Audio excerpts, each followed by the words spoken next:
Today's story is a story called The Adventures of Eggbox Dragon, written by a man called Richard Adams. Shall we read the blurb? Emma is delighted when her homemade dragon magically comes to life. He's good at roaring. He is great at breathing fire. And best of all, he's excellent at finding lost treasures. So when the Queen loses a diamond from her crown, there's only one dragon to call.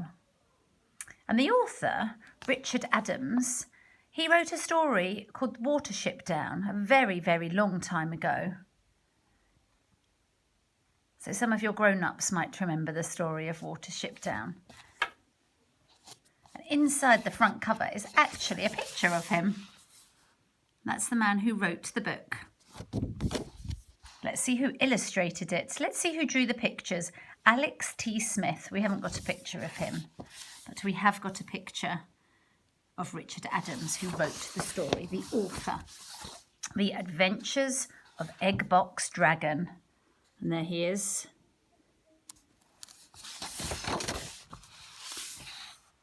Eggbox Dragon was made out of cut-up egg boxes glued together. His tail was cardboard, and the sharp point at the end was painted red to show it was dangerous.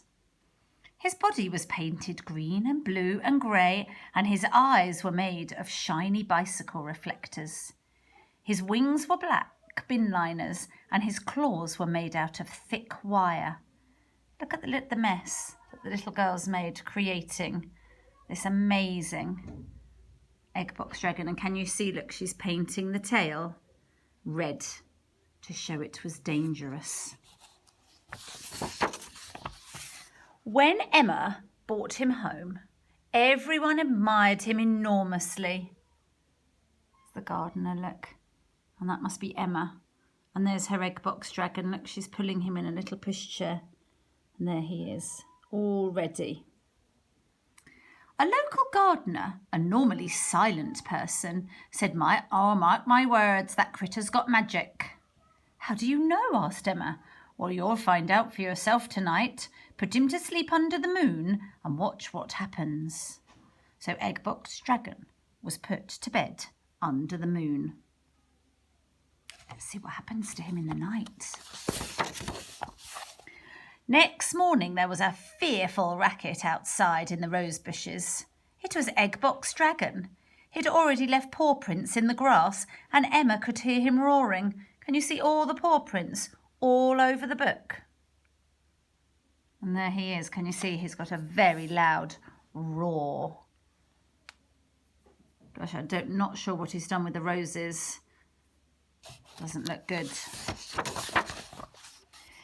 Eggbox Dragon was perfectly friendly, but he was a bit mischievous. While Emma wasn't looking, he ate her breakfast. He's eating her breakfast. Then he climbed into Emma's dad's coat pocket and burnt a hole. Goodness me, look at Emma's dad. He doesn't look too happy. When everyone calmed down, he went into the garden and practiced breathing fire, terrifying the next-door cat. When Emma got home from school, she found her dad searching all over the place. What have you lost? She asked. My reading glasses, he said.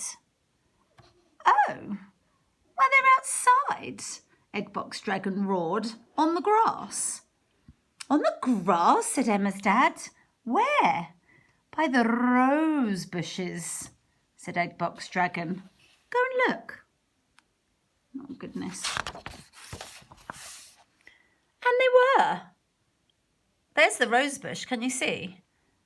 And if you look very closely at Eggbox Dragon, you can see exactly what he's wearing. Well, it turned out that Eggbox Dragon was able to find just about anything. When Emma's mum couldn't find her lipstick, Eggbox Dragon said, well, it's on top of the radio. When Mrs. Habgood, who lived next door, couldn't find her tortoise, Eggbox Dragon thought and thought, bashing his cardboard tail on the tortoise's house. Then he lifted up a branch of the hedge and revealed the sleeping tortoise. Soon Everyone knew about Eggbox Dragon. When Tom from 2 doors down lost his football, Eggbox Dragon rescued it from the top of the tree. And when Jane Clacy lost her purse with the money for her school trip, Eggbox Dragon found it behind the piano where the cat had been playing with it. And when Mrs. Forsyth, who ran the village shop, lost her keys, "You left them in the wash basin in the bathroom," the Eggbox Dragon said. Mrs. Forsyth was delighted and told all her customers, and soon newspapers got to hear about Eggbox Dragon, and he was on the TV news. See him look on all the televisions in the television shop. And if you look very closely, we can see who's there, being interviewed. None other than the Eggbox Dragon. Even the Queen got to hear about Eggbox Dragon. She was planning a big tea party, and the princes and princesses were coming from all over the world to visit.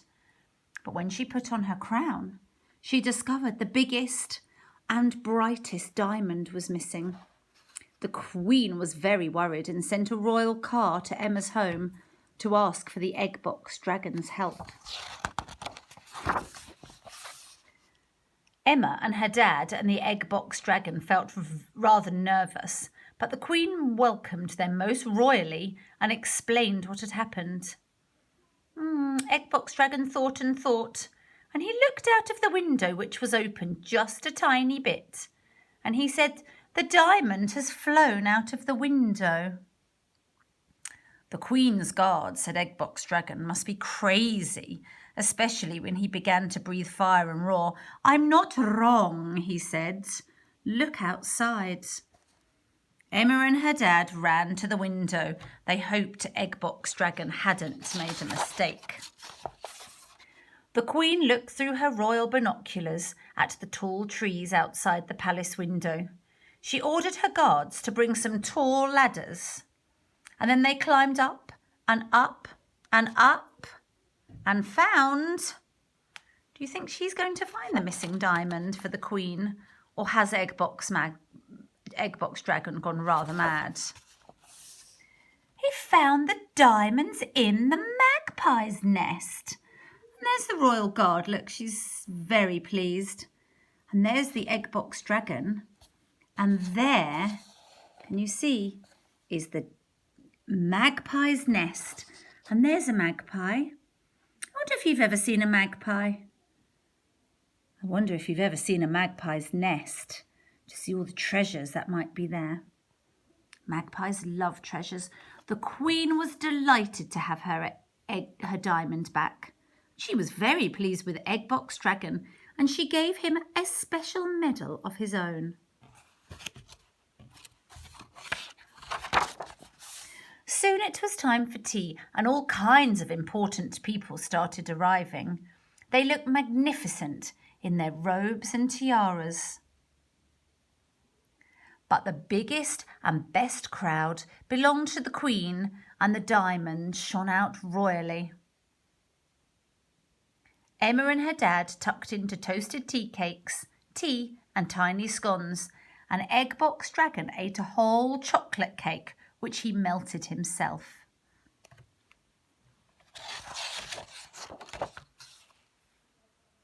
Later, Emma and her dad were driven home in the royal car, and Eggbox Dragon was so proud he roared all the way home. So Eggbox Dragon had become a hero, although there was a little bit of trouble. When the Queen found a huge burn in the royal hedge. Oh dear. Let me see, she's got her magpie friend there. Maybe Mrs. Goss will give the magpie a call when I next lose something. I'm always losing something in our classroom, aren't I? Now I know who to phone. Well, I hope you've enjoyed the story of the adventures of Eggbox Dragon. I wonder what he's going to get up to next.